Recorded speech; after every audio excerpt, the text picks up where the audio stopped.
여러분 안녕하십니까? 뉴스 플러스 시작합니다. 동대문구 용두동에 위치한 청년취업사관학교가 문을 열었습니다. 대구시가 제10회 응급의료 전진의 날 행사를 진행했습니다. 행성군이 지역 거점 스마트시티 조성사업 주민설명회를 개최했습니다. 평창 발왕산 천년 주목숲길이 2013 한국관광예별 본상 수상의 영예를 안았습니다. 제주도가 2023년 하반기 도민 건의사항 추진상황 보고회를 개최했습니다. 복도가 도서관으로 꾸며져 있고 수업 시간에는 전자칠판과 스마트 기기를 활용해 배움이 이뤄지는 학교가 있다면 어떨까요? ICT 기반의 미래 학교로 전환시키기 위한 그린 스마트 스쿨 사업이 광주에서 첫 결실을 맺었습니다. 본관과 후관을 연결하던 복도가 도서관으로 새롭게 태어났습니다. 2개 층이 계단으로 연결된 도서관 구석구석에는 책을 다양하게 즐길 수 있는 공간이 만들어졌습니다. 학급에는 전자칠판이 설치됐습니다. 학생들은 교과서뿐 아니라 스마트 기기를 이용해 수업에 참여합니다. 노후 학교를 탄소 중립에 대응하고 디지털 기반 학교 시설로 탈바꿈시키는 그린 스마트 스쿨 사업이 첫 결실을 맺었습니다. 광주 1호 그린 스마트 스쿨 울림중학교는 교사들뿐 아니라 학생들도 사전 기획에 적극 참여해 교육 비전을 공유하고 공간 혁신의 방향을 결정했습니다. 도서관을 그냥 도서관 목적 이외에 아이들이 쉴 수도 있고 또 같이 친구들하고 토론도 할 수 있고 뭔가 만들 수도 있고 그런 공간을 만들기 위해서 아이들이 원하는 다양한 의자들을 좀 넣었거든요. 광주시 교육청은 오는 2025년까지 22개 학교를 선정해 그린 스마트 스쿨로 탈바꿈시킬 계획입니다. 이를 통해 디지털 기반 학습과 학생 개별 맞춤형 교육 등 미래 교육으로 전환한다는 방침입니다. 기후위기에 대응하기 위한 그림과 그다음에 미래 교육 환경에 대응하기 위한 스마트, 그리고 공간 혁신, 그리고 이제 지역과 함께하는 복합화가 4개 큰 그 핵심 요소를 가지고 추진하고 있습니다. 물리적인 한계들을 하나둘 극복하며 학교 현장도 기후위기와 4차 산업혁명 시대에 걸맞게 변화의 속도를 높여가고 있습니다. 수도권 소식입니다. 동대문구 용두동에 위치한 청년취업사관학교가 문을 열었습니다. 청년취업사관학교는 동대문구가 건물을 제공하고 서울시가 리모델링해 교육시설로 운영하는 시구 협력 사업으로 서울시는 2025년까지 일자치구 1캠퍼스를 조성할 계획입니다. 동대문 캠퍼스에서는 소프트웨어 개발자를 양성하기 위한 애플리케이션, 클라우드 교육과정과 디지털 활용 기술을 배울 수 있는 디지털 전환 과정을 운영하며 연간 178명의 인재를 양성한다는 계획입니다. 운영 과정은 모두 7개로 이 중 4개 과정은 기업이 원하는 커리큘럼으로 교육 후 수료생을 채용하는 기업 연계형 과정으로 진행됩니다. 구는 동대문구 청년취업사관학교가 미래를 이끌 최고의 소프트웨어 아카데미이자 도전하는 청년의 미래를 설계하는 산실이 되기를 바란다고 전했습니다. 동대문구 답심리동 일대가 제5차 모아타운 대상지로 선정됐습니다. 모아타운은 신축 노후주택이 혼재돼 있어 대규모 재개발이 어려운 저층 주거지를 하나의 주거단지로 모아 체계적으로 정비하는 소규모 주택 정비 사업입니다. 답심리동 489일대는 총면적 55,045제곱미터, 제2종 일반 주거지역으로 답심리역과 인접해 있지만 노후화된 저층 다세대 다가구 주택이 밀집돼 있어 건축물 노후도가 약 93%로 매우 높고 반지하 비율도 77%인 열악한 주거지로 정비가 시급한 지역입니다. 구는 답심리동 489일대의 신속한 개발을 위해 내년 상반기 중 토지 이용 계획과 용도 지역 종상향, 정비 기반 시설과 공동 이용 시설 확충, 건축물 밀도 계획 등이 포함된 모아타운 관리 계획을 수립할 예정입니다. 광역시 소식입니다. 대구 소방안전본부가 달서구 죽전동 옛 징병검사장 자리에 새 둥지를 틀고 이전 준공식을 가졌습니다. 대구 소방안전본부가 15일 청사 1차 이전을 기념하는 준공식 행사를 열고 달서구 죽전동 옛 징병검사장 자리에 새 둥지를 틀었습니다. 소방안전본부는 지난 1997년부터 북구 칠성동에 위치한 북부소방서 청사를 함께 사용해오다 인원과 장비가 늘면서 신속한 출동의 장애 요인을 개선하고자 본부 이전 사업을 추진해왔습니다. 대구소방은 신천대로 서대구 나들목과 인접해 지역 소방서와 접근성이 좋은 대구시 소유 옛 징병검사장 건물에 공사비 등 39억여 원을 들여 올해 8월부터 개보수 공사를 진행했습니다. 죽전동 청사는 2025년 상반기까지 119 종합상황실 신축과 상황 관제 시스템도 이전할 계획입니다. 대구시가 제10회 응급의료 전진의 날 행사를 진행했습니다. 제10회 응급의료 전진의 날 행사가 14일 19개 응급의료 기관장 등 응급의학계와 119 구급대원, 보건관계자 220여 명이 참석한 가운데 열렸습니다. 이날 19개 응급의료기관과 대구시, 소방이 협력을 다지고 대구형 응급환자 이송 수용 지침을 준수해 적극적인 환자 이송과 수용을 통해 시민의 생명을 살리자는 결의를 다짐했습니다. 또 일상생활 속 위급 상황에서 응급처치 실천에 모범이 된 사례를 축하하는 자리와 응급의료 분야 유공자에 대한 대구시장상 수여, 사회복지모금회를 통한 자동심장충격기 전달식을 가졌습니다. 이번 행사를 주관한 경북대병원은 매년 응급의료 전진의 날 심포지엄을 통해 응급의료계 현안에 대한 개선 방안을 논의하고 정책 개발에 활용하고 있습니다. 강원도 소식입니다. 횡성군이 둔내면 삽교리에서 지역 거점 스마트시티 조성 사업 주민 설명회를 개최해 사업 추진 상황을 설명하고 주민 의견을 수렴했습니다. 이번 설명회는 지난 9월 국토교통부의 실시계획 승인에 따라 본격적으로 추진되고 있는 사업에 대한 진행 상황을 공유하고 지역 주민의 의견을 듣기 위해 마련됐습니다. 이번 사업은 2021년 12월 국토교통부 공모사업으로 선정돼 지난 5월 국토교통부와 횡성군 간의 최종 협약에 따라 둔내면 일원에서 추진되고 있으며 총 사업비 192억 7천만 원이 투입됩니다. 워케이션 센터를 거점으로 숙박업소 연계 테마형 워케이션 스팟 조성, 미래형 모빌리티 서비스 구축, 스마트 건널목과 충전시설 확충 등을 추진하고 있으며 군은 매월 사업 추진 전반을 논의하는 리빙랩 회의를 열고 관광 및 워케이션 서비스 전문가, 법규제 전문가 등이 포함된 자문위원회를 추가 운영함으로써 민관연 협력 체계를 구축해 나간다는 계획입니다. 횡성군과 국방시설본부 강원시설단이 군수집무실에서 군부대 이전 부지 매매 계약을 체결했습니다. 해당 터는 옛 교량중대부지로 1972년 주둔 이후 50여 년간 국가안보와 국방 측면에서 중요 전략기지로서 역할을 했으며 지난 2017년 군부대 이전 후 토양오염 정화 사업과 시설 철거 작업을 진행하고 1년여간 소유권 이전에 대해 협의해왔습니다. 그 결과 이번 매매 계약이 체결됐으며 올해 안으로 매입금을 완납한 후 소유권을 이전할 예정입니다. 군은 도시계획도로 개설을 비롯한 기반시설 구축과 함께 군부대 이전지를 중심으로 주변 지역을 연계하는 개발을 추진하는 등 군 유휴지가 지역에 활력을 불어넣는 거점이 될 수 있도록 노력해 나갈 계획입니다. 횡성군 관내 주요 관광시설을 방문한 관광객 수가 11월을 기준으로 작년에 비해 큰 폭으로 증가한 것으로 나타났습니다. 횡성 루지체험장의 유료 관광객 수는 84,925명으로 작년보다 약 30% 늘어났으며 유료 관광객으로 포함되지 않는 초등학교 3년생 이하까지 포함하면 총 10만 7천여 명에 이릅니다.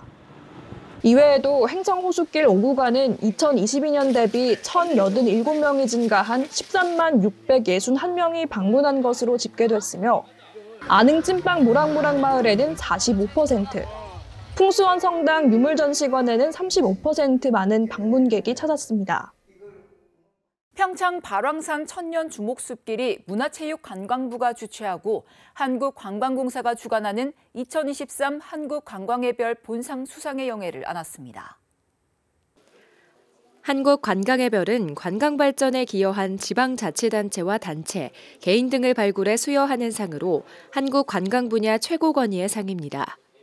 평창군은 지난해 와우미탄 협동조합 수상에 이어 올해도 2년 연속 한국관광의별 수상에 쾌거를 거뒀습니다. 올해 수상의 영광을 아는 발왕산 천년주목숲길은 산림청, 용평 리조트와 협력하여 무장애 관광을 지원하는 데크길을 조성한 것으로 국내에서는 12번째로 높은 발왕산 정상을 케이블카 탑승으로 정상 등반이 가능하고 유모차, 휠체어 등의 보조기구를 활용한 이동이 가능하도록 조성했습니다.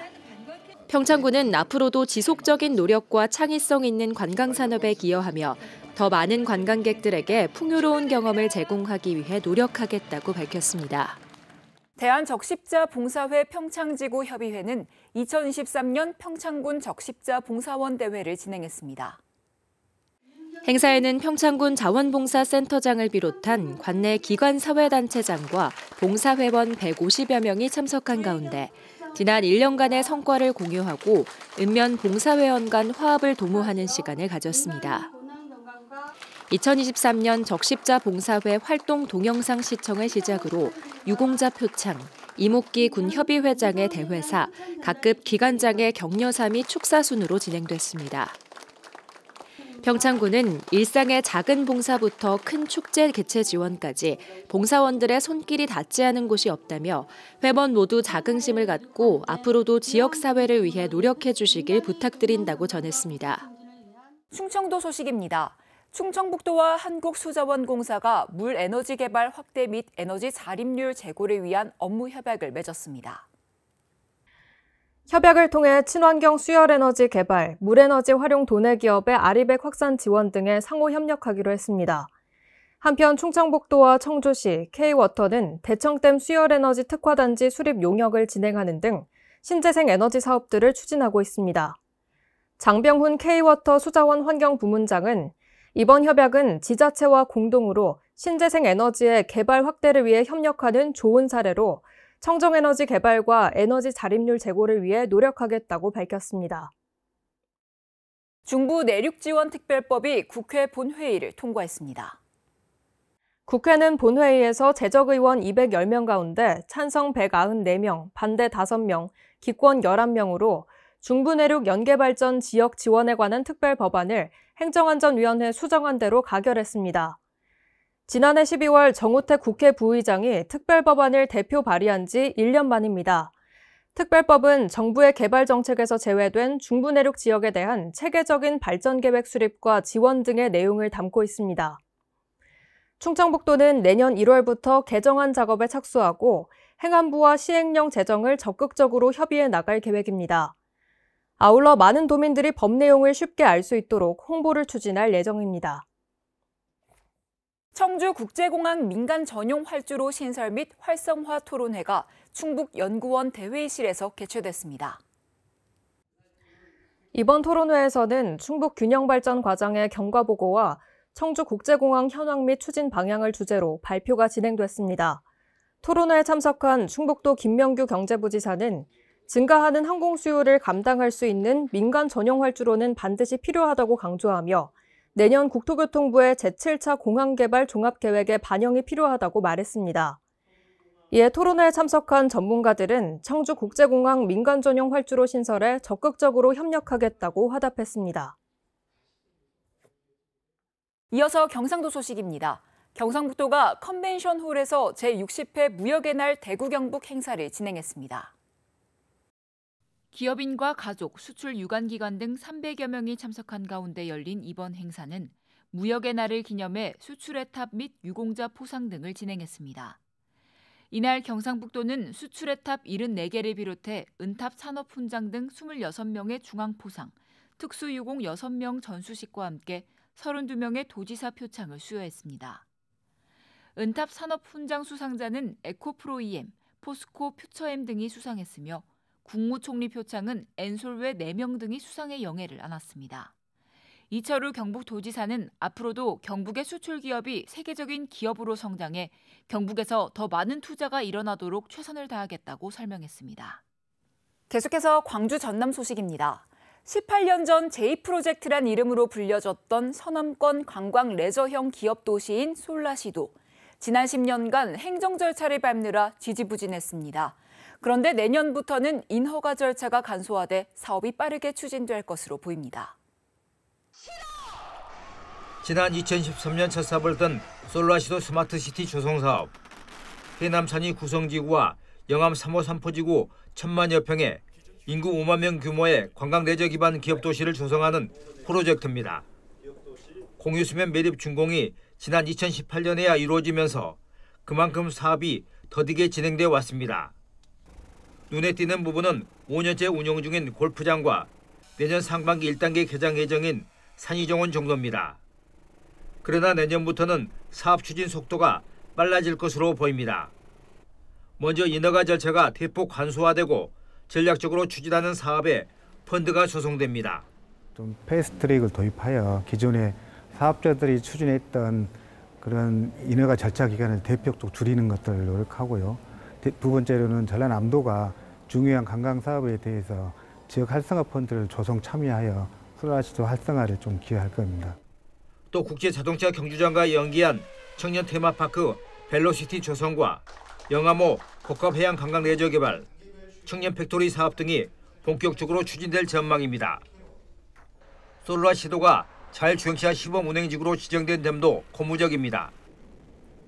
윤석열 대통령 공약인 광주 영암 초고속도로와 연계한 솔라시도 내 자율주행 모빌리티 R&D 센터 구축이 가시화될 것으로 보이기 때문입니다.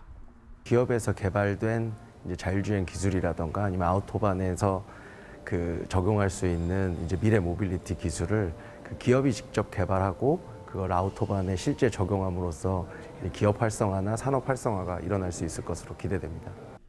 여기에다 1기가와트 규모의 데이터 센터 파크가 조성되는 솔라시도. 세계 특수 목적 법인의 적극적인 투자와 행정적 뒷받침이 이루어지면 그간의 부진을 털어내고 사업 추진에 속도가 붙을 것으로 기대됩니다. 광주역과 광주 송정역을 잇는 통근열차가 7년간의 여정을 끝으로 운행을 종료합니다. 열차 노후화와 수십억 원의 운영 예산 때문인데요. 시내버스 요금보다 싸고 편도 운행 시간이 15분으로 짧았던 터라 이용객들은 큰 아쉬움을 나타냈습니다.